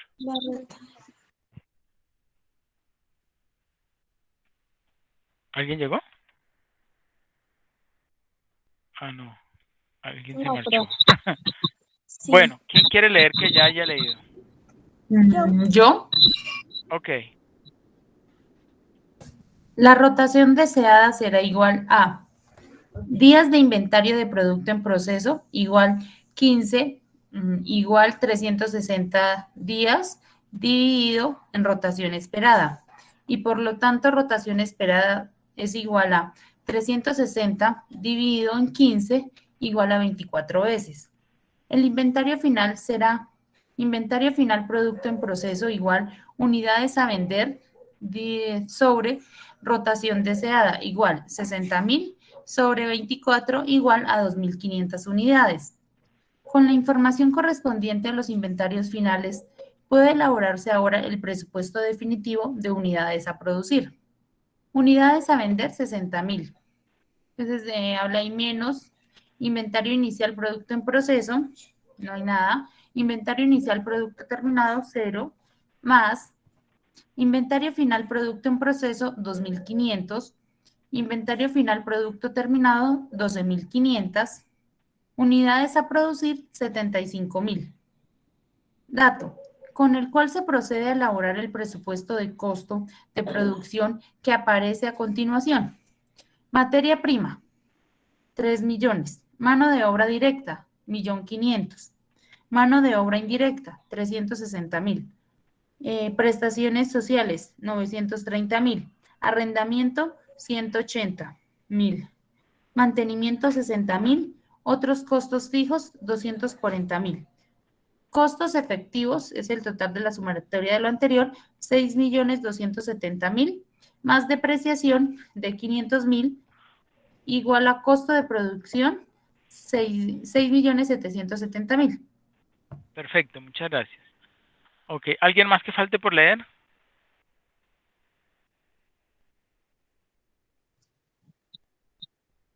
¿O alguien que quiera Ya, repetir? profe. Yesenia, gracias. Dice, Ok. las prestaciones se calculan con base en la suma de la mano de obra directa e indirecta. La depreciación es en línea recta. Los costos unitarios serán, por lo tanto, costos unitarios unitario total igual a 6.770.000 dividido en 75,000, que da como resultado 90,27. Costo unitario efectivo igual a 6.270.000 dividido en 75,000, da como resultado 83,60. A efectos de calcular el valor de las inversiones en los rubros del activo corriente, debe considerarse el costo en efectivo, ya que hacerlo con base en el costo total implicaría incluir la depreciación, lo cual no es razonable, porque la inversión por este concepto se da a través de la compra de la maquinaria. Por lo tanto, al hacer el cálculo utilizando el costo unitario total, se estaría sobreestimando el costo que implica la compra y utilización de la maquinaria, o sea, la depreciación. Inversión en inventarios. Como ya se tiene el número de unidades de producto en proceso y producto terminado, basta con multiplicar estas por el costo unitario en efectivo para hallar el valor de las inversiones en estos dos rubros. Así, producto en proceso, 2.500 por 83,60, esto da igual 209.000. 1.500 por 83,60 da como resultado 1.045.000. Para el inventario de materia prima pueden emplearse los índices de rotación en forma similar o como se hizo en los otros dos tipos de inventarios. Días de inventario de materia prima es igual a 60 igual a 360 dividido en la rotación esperada. Y por lo tanto, rotación esperada va a ser igual a 360 dividido en 60 es igual a 6 veces. Esperada igual a costo materia prima dividido inventario final esperado. Como el costo total de la materia prima a consumir es de 3 millones, de acuerdo con el presupuesto de costo de producción, el inventario final será inventario final materia prima igual a 3 millones dividido en 6, lo que da como resultado 500.000. Perfecto, muchas gracias. Bueno, yo continúo. Inversión en cuentas por cobrar. Para su cálculo también podemos emplear los índices de rotación en la siguiente forma. Días de cuentas por cobrar es igual a 360 entre rotación esperada, o sea que eso es igual a, bueno, no lo sabemos todavía. Y por lo tanto, rotación esperada va a ser igual a esos 360 entre 60, ¿cierto? Y eso es igual a 6 veces. Ah, bueno, ahí por lo veo entonces me faltó colocar fue el 60. Bueno, yo lo coloco ahora más tarde. Rotación esperada es también igual a ventas a créditos dividido entre cuentas por cobrar finales. Como el valor de las ventas es de 9.900.000, que fue el producto multiplicar 60.000 por 165, ¿cierto? Y como se asumirá que todas esas ventas son a crédito, pues las cuentas por cobrar finales van a ser iguales a ¿cuánto? A los 9.900.000 entre 6, ¿cierto? Que es el número de rotación de veces al año. Eso me da de 1.650.000 el valor de las cuentas por cobrar finales. Se plantea ahora la siguiente pregunta. ¿Representa este valor de las cuentas por cobrar finales el verdadero valor que en ese rubro deben invertir los socios? La respuesta es no. Ello debido a que la utilidad incluida en esas cuentas se genera a través de la operación y no en el momento de la inversión inicial. Por lo tanto, debe entenderse que para financiar la cartera, los socios solo deben desembolsar el costo que ella implica. Así bastará con calcular el número de unidades representadas en la cartera y multiplicarla por el costo unitario en efectivo para hallar el valor neto de esa inversión. Entonces, inversión en cuentas, unidades en cuentas por cobrar es igual a cuentas por cobrar finales entre el precio de venta, que eso es 1.650.000 entre 165, que es ese precio de venta que habíamos dicho. Eso nos da un total de unidades de cuentas por cobrar de 10.000 unidades. Y la inversión en esas cuentas por cobrar, pues son esas mismas 10.000 unidades multiplicada por el costo unitario, ¿sí? de ese producto, que es 83,6, eso me da en total 836.000, ¿cierto? Este cálculo también se pudo realizar determinando el porcentaje de costo en efectivo con respecto al precio de venta, aplicándolo luego al valor de la cartera así. Entonces, el costo unitario de 83,60 si lo divido entre 160, que es el coste total, ¿cierto? Eso me va a dar 50,67%. Entonces, la inversión será igual a 1.650.000, ¿cierto? Ese ya lo hemos calculado antes, 1.650.000 multiplicado por esa relación entre los dos costes que da 50,67% y eso me representa, ¿cierto? 836.000. ¿Sí? Ahora hagamos determinación del efectivo mínimo, ¿sí? De acuerdo con la información proporcionada por el desarrollo del ejercicio, tenemos lo siguiente. Para 2 meses, como yo tengo que hacer una proyección a 2 meses, entonces voy a determinar cuáles son mis gastos de administración y ventas, ¿cierto? Ya había dicho ahí el planteamiento que son 120.000, pero multiplicamos por 2 porque es para 2 meses, eso representa 240.000. Los salarios, dijimos que era bueno, ese valor ya estaba dado, es 1.860.000 y eso lo dividimos entre 6 para conocer que el mensual, ¿cierto? Perdón, ese lo dimos entre 6, creo que es porque era bimensual, no me acuerdo bien. Bueno, ahorita vemos. Eso da 310.000. El arrendamiento es de 15.000 por 2 meses, eso da 30.000. El mantenimiento son 5.000 por 2 meses, son 10.000. Y otros son 20.000 por dos meses, eso da 40.000. Sumamos esos diferentes elementos y eso nos da un total de efectivo mínimo requerido de 630.000. La financiación de proveedores. También con este rubro podemos utilizar los índices de rotación para poder calcular los proveedores, la financiación de los proveedores. Entonces, los días de cuentas por pagar corresponde a 45, que viene o que corresponde a la relación entre 360 y esa rotación esperada por supuesto, de proveedores o de cuentas por pagar a proveedores. Entonces, si ya tengo dos valores y me falta calcular pues rotación esperada, pues simplemente despejo, ¿no? Rotación esperada igual a 360 entre 45, eso me da 8 veces, o sea, una rotación de 8 veces al año, ¿cierto? Y la rotación esperada, entonces, también se puede calcular como compras a crédito dividido entre cuentas por pagar finales. Entonces, como ya tenemos ese dato de 8, ¿sí? Que es la rotación esperada, que es de 8, entonces simplemente sustituimos y nos da que cuentas por pagar finales, ¿sí? Despejando de esta fórmula, cuentas por pagar finales va a ser igual a compras a créditos dividido entre rotación esperada, que es 8, ¿cierto? Y como se observa, debe averiguarse primero el valor de las compras, que se supone son todas a crédito, para lo cual se recurre al juego de inventario y materia prima, ¿sí? O sea que todavía no lo hemos terminado. Entonces, el inventario inicial de materia prima, si a eso le sumamos las compras que hicimos de materia prima y le restamos el inventario final de materia prima, pues nos da el consumo de materia prima. Despejando las compras y entendiendo que el inventario inicial es 0, obviamente, porque está empezando la empresa, se tiene que el consumo de materia prima es de 3 millones, eso ya lo dice el planteamiento. Le restamos el inventario inicial de materia prima, dijimos que como está empezando, pues es 0, se deja ahí un 0.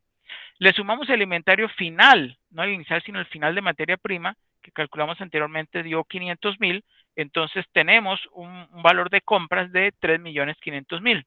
Y por lo tanto, ahora sí, cuentas por pagar finales, ¿sí? Será igual a esos 3,500,000, yo le puse 3,500, pero es 3,500,000 entre 8, que me da 437,500.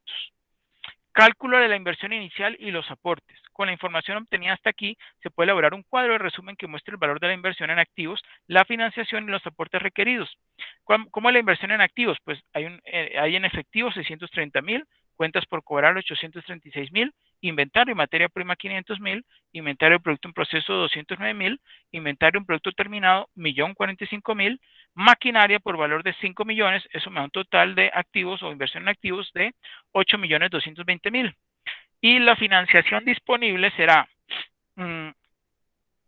proveedores, tengo los datos de los proveedores, que son 437,500, lo acabamos de calcular, cuentas por pagar finales de proveedores, préstamo bancario son 3 millones, ese también lo da el ejercicio, o sea que hay un total de financiación disponible por 3,437,500. ¿Cuál es el aporte requerido de los socios? La parte del capital. Entonces son inversión en activos, 8,220,000, menos financiación. La financiación es de 3,437,500. Eso me da un total de 4,782,500, que corresponde al total de aporte requerido de los socios, ¿cierto? Para poder, digamos, equilibrar todo, ¿sí? Que esté cuadrado. Resuelta la primera parte, se procede a elaborar los estados financieros proyectados, siendo el primero que vamos a proyectar, esto es, por lo general así es que se hace, en términos contables, primero se calcula el estado de resultados. Entonces, proyección del estado de resultados. Toda la información para elaborarlo está disponible, excepto el costo de ventas, ¿sí? ¿Se acuerdan que ese no lo hemos calculado? Cuya forma de cálculo se ilustra a continuación. ¿Cómo vamos a calcular costo de ventas? Entonces, del inventario inicial de producto en proceso es 0, porque es inicial. Más costos de producción, ese sí lo tenemos, son 6,770,000. No conocemos inventario final de producto en proceso, no conocemos costos de productos terminados. El inventario inicial de producto terminado, dijimos que como está empezando es 0. Menos el inventario final de producto terminado no lo conocemos y el total costo de ventas pues no lo conocemos. Entonces, los valores de los inventarios finales de producto en proceso y producto terminado que se mostraron en el cálculo de la inversión inicial fueron calculados con base en el costo unitario en efectivo. Y justamente por ese hecho, dichos valores obtenidos no sirven para calcular el costo de ventas en razón de que hay que incluir la depreciación. Por lo tanto, los valores contables de estos inventarios que deberán aparecer en el balance general al final del primer año y de hecho servir de base para obtener el costo de ventas, deben ser calculados con base en el costo total en la siguiente forma o de la siguiente forma, que es inventario final de producto en proceso, ahí sí tenemos, son esos 2,500 por 90,27, eso me da 225,667. El inventario final de producto terminado es igual no a 2,500 como nos había dado el planteamiento, sino 12,500, ¿cierto? Por 90,27, eso me da 1,128,333. Y así el costo de venta será 5.416.000. ¿De dónde viene? De costos de producción, que ya lo hemos calculado antes, 6.770.000, menos inventario inicial de producto en proceso, que es 0, pues no tenemos nada, menos inventario final de producto en proceso, ese ya lo calculamos, son esos 225.667. Esa diferencia me da 5.544.333. Le restamos un valor que no tenemos, que es el inventario inicial del producto terminado, pero el que sí tenemos es el que acabamos de calcular, que es el inventario final del producto terminado, que es 1.128.333. Esa diferencia de 6.544.333 menos 1.128.333 me da 5.416.000. Entonces, con lo que, ojo, con lo que el estado de resultados, o ya teniendo este costo de ventas, podemos calcular entonces el estado de resultados, que sería las ventas, ya tenemos ese valor que nos ha dado el planteamiento del ejercicio, 9.900.000. Tenemos el costo de ventas que acabamos de calcular, eso le restamos 5.416.000, nos da una utilidad bruta de 4.484.000, a eso le restamos los gastos de administración y ventas que ya nos había dado ese valor el ejercicio, que es 1.440.000, nos da una utilidad operativa de 3.044.000, a eso le restamos los intereses o gastos de intereses, que son 540.000, eso nos arroja una utilidad antes de impuestos de 2.504.000, y a esa utilidad antes de impuestos le restamos pues los impuestos que calculamos, me parece que tomé el 30%, y que corresponde a 826.320, y nos da una utilidad neta de 1.677.680. Entonces, para preparar el balance general debe proyectarse cada una de las cuentas que lo conforman, entre las cuales la más importante es el efectivo, ¿cierto? Pero eso ya lo tenemos. No, perdón, ese todavía no lo tenemos. Que corresponderá al saldo final que arroja el presupuesto de movimiento efectivo durante el primer año. Proyección del flujo efectivo. Como en una alternativa determinada se pueden presentar infinidad de conceptos que implican movimiento efectivo, pues la elaboración de esta proyección puede dificultarse si no se sigue un orden específico que evite que algunas partidas se olviden, presentándose al final un descuadre en el balance general. Una lista de control de los principales conceptos que implican movimiento efectivo podrá ayudar a su elaboración sin recurrir en errores. Ahí tenemos, a mano izquierda, empezamos por ahí. Con respecto a los ingresos, tenemos recaudo de cartera, tenemos que considerar recaudos de cartera, aporte de socios, o sea, actividades de financiación, préstamos, o sea, actividades de financiación, venta de activos, también es actividad de financiación, y otros ingresos. En cuanto a los egresos o gastos o salidas de dinero, tenemos pagos a proveedores, sueldos, salarios y prestaciones sociales, los demás costos indirectos de producción o de fabricación, gastos de administración y ventas, gastos de intereses, impuestos, abonos a préstamos, que son actividades de financiación, inversiones en activos fijos y otras inversiones a largo plazo, que son actividades de inversión, pago de dividendos y otros egresos. Entonces, siguiendo este orden sugerido, se obtiene la siguiente proyección del efectivo que utilizará el formato de presentación sugerido para el estado de flujo efectivo, que es el que tenemos allí reflejado en ese cuadro, ¿cierto? Debajo donde dice estado de flujo efectivo proyectado. ¿Ok? No tengo ahorita voz como para leer todas las cuentas, pero podemos ver ahí al final que el efectivo final es de 1.906.000. ¿Ok? ¿Sí está ahí claro hasta ahora? Ahí están todos los cálculos, eso lo pueden verificar más adelante.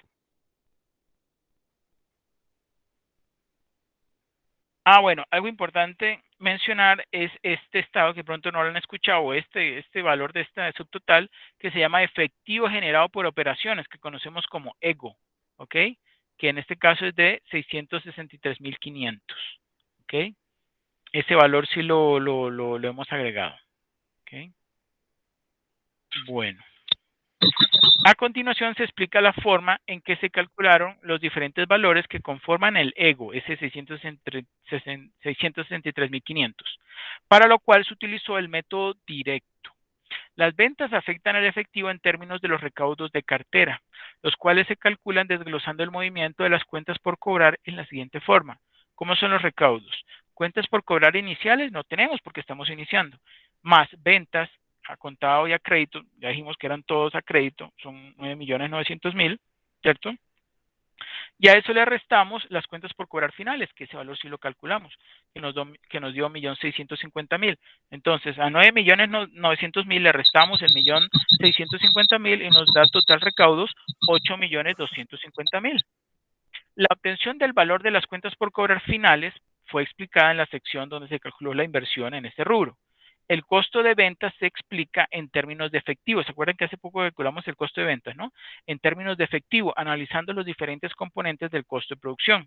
Recuérdese el orden de presentación y obsérvese primero la incidencia de las materias primas. Recuerde que habíamos utilizado costos de materias primas y de productos en proceso. Entonces, en la misma forma utilizada para las cuentas por cobrar, los pagos por concepto de materias primas se obtienen desglosando las cuentas por pagar de la siguiente forma. ¿Cómo es ese pago de proveedores? Entonces, cuentas por pagar iniciales, dijimos que como estábamos empezando, pues no hay ningún valor allí. Más compras, ese valor sí ya lo habíamos calculado previamente, que son compras por 3.500.000. A eso le restamos las cuentas por pagar finales, que nos dio 437.500. Por tanto, el total recaudos es de 3.062.500. ¿Ok? Entonces, el cálculo del valor de las compras y las cuentas por pagar finales aparece en la sección donde se explicó la obtención de la financiación de proveedores. Los salarios correspondientes a la mano de obra directa e indirecta corresponden a un total de 1.860.000. Lo mismo que el arrendamiento, el mantenimiento y los otros costos indirectos de fabricación que representan un desembolso efectivo por su valor total y por lo tanto no se requiere explicación adicional a ese respecto. En cuanto a las prestaciones sociales, que son de 930.000, se planteó al principio que estas solo eran el 80%, perdón, que de ellas solo el 80% se pagaban en efectivo, ¿cierto? O sea que el otro 20% quedaba, ¿qué? A crédito, ¿cierto? Como un pasivo, van a quedar registradas como un pasivo a favor de los trabajadores. Por lo tanto, de los 930.000, durante el primer año, se van a desembolsar, ¿cuánto? Pues el 80% de 930.000, ¿cierto? Por 12, que eso da el 80% de 930.000 es 744.000, ¿cierto? Y si hiciéramos el cálculo para un año, pues multiplicamos ese 744.000 por 12. Como la depreciación no representa un desembolso, la proyección del efectivo no se ve afectada para nada por ese concepto. Los gastos de depreciación y ventas representan en su totalidad un desembolso efectivo. Se supone que los impuestos se causan al final del periodo, cuando se termina la utilidad contable, y por lo tanto no afectan el efectivo, sino que quedan causados como un pasivo, ¿cierto? O sea, son unos recursos que tiene la entidad o la empresa y que se los va a pagar o que lo va a distribuir entre sus socios o dueños de la empresa, ¿cierto? Bueno, eso si suponemos que se reparte todo, ¿no? Partiendo de ese supuesto. En cuanto a los pasivos, tal como está planteado el problema, se recibe un préstamo bancario de 3 millones de pesos, del cual se abona 1 millón al final del año. Obsérvese cómo esto ha sido reflejado en las actividades de financiación. ¿Se acuerdan ese que leímos hace poco? ¿Que está acá?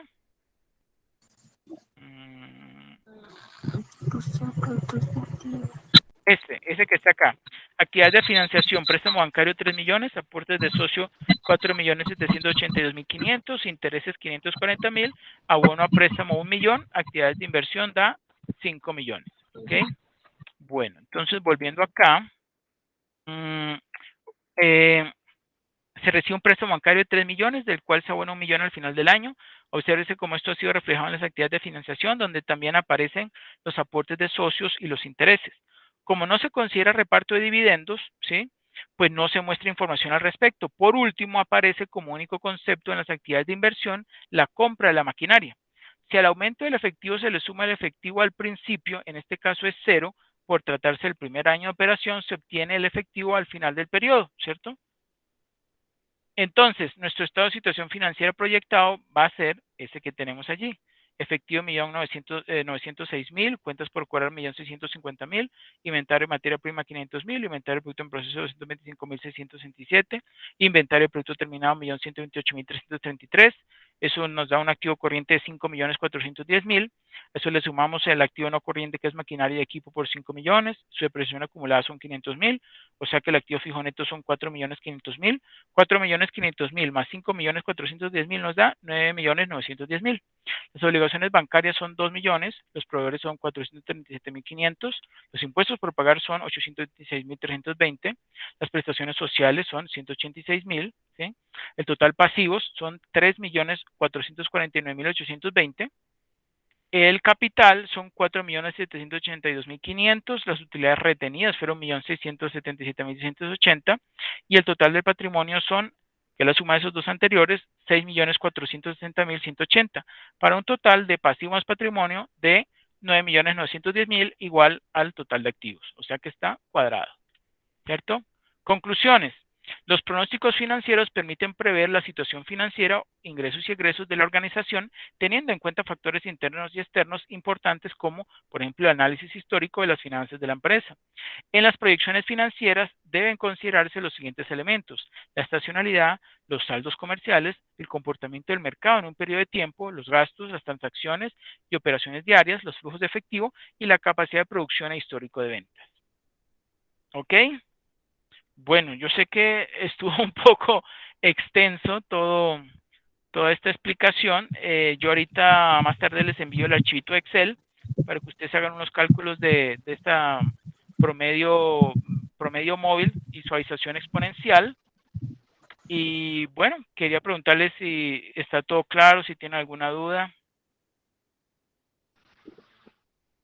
Sí, profe, todo claro para mí hasta el momento. Bueno, igual yo les voy a enviar mañana en la mañana las diapositivas para que ustedes de pronto, sí, con más calma revisen este procedimiento que se siguió para hacer el pronóstico de, ya saben, primero se hace el pronóstico del estado de situación financiera, ¿cierto? Luego se calcula con base en esos datos el costo de venta y después sí se elabora con base en eso el flujo de efectivo, ¿sí? Se proyecta el flujo efectivo y ya teniendo el flujo efectivo y el estado de resultados, pues ya lo que queda es el último, que es el pronóstico del estado de situación financiera, ¿cierto? Bueno. Quería preguntarles que cómo van con el desarrollo de la actividad. Bueno, algo también que les iba a mencionar. Ahí en la guía de actividades dice que utilicen un método que se llama de incrementos porcentuales, ¿cierto?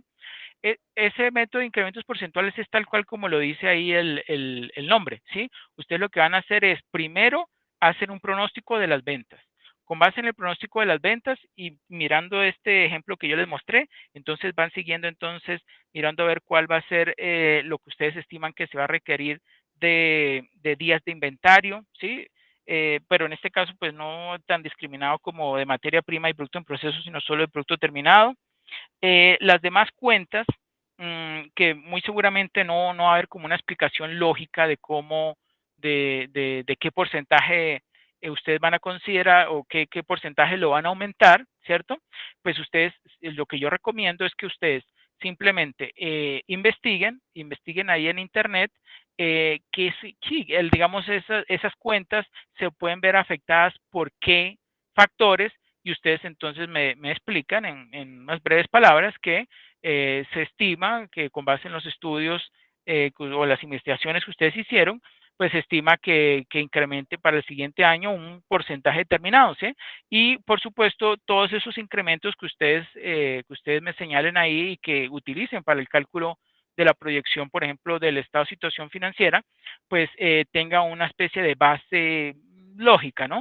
¿No? Por ejemplo, que si las ventas van a aumentar, por decir algo, un 20%, pues no es lógico entonces que, no sé, que los pasivos entonces aumenten un 50%, ¿cierto? O que los costos aumenten un 100%, ¿sí? Siempre entonces teniendo como patrón lo que van a aumentar las ventas. Y así es que se hacen la mayoría de los pronósticos de todas las empresas. Bueno, de las empresas medianas y pequeñas, porque obviamente las grandes sí consideran factores y utilizan datos primarios que ellos pues investigan o hacen directamente por medio de encuestas y de estudios de mercado, ¿cierto? Entonces, pues como la idea no es ir hasta esos niveles tan precisos de detalle, con que ustedes me den una explicación más o menos lógica o certera de qué porcentaje ustedes consideran, pues pueden hacer el pronóstico para la empresa del caso de estudio, ¿correcto? Sí, señor. Que lo van a hacer en la parte del trabajo colaborativo, de la actividad colaborativa, ¿ok? Sí, señor. Muchas gracias, profesor. Sí, señor. Bueno, entonces, Ok, con mucho gusto Santiago, con mucho gusto Yesenia. Por favor me confirman si todos ya registraron su asistencia. No, profe, yo nuevamente Sí, señor. me regales, Sí, señor. me la regales por WhatsApp Ok. porque no, a mí no me deja registrarla por acá. Ah, no le deja ahí. No, Ah, bueno, ok, yo se lo envío entonces por WhatsApp, listo. gracias, profe. Bueno, muchachos, con mucho gusto, Yesenia. Muchísimas gracias a todos por su asistencia. Espero que les haya servido de patrón.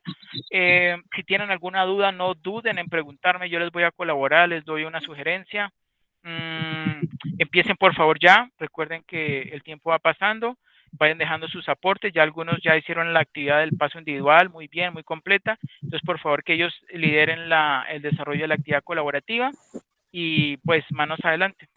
Empezar de una vez. Bueno, profe. Muchísimas gracias, Sí, profe. señor, muchas gracias. profesor. Muchas gracias. Bueno, con mucho gusto. Con mucho gusto. Que pasen una feliz noche. Hasta luego. Hasta luego, feliz noche. Hasta luego. Hasta luego. Feliz noche. Hasta luego, feliz noche. Hasta luego. Hasta luego, profe. Hasta luego.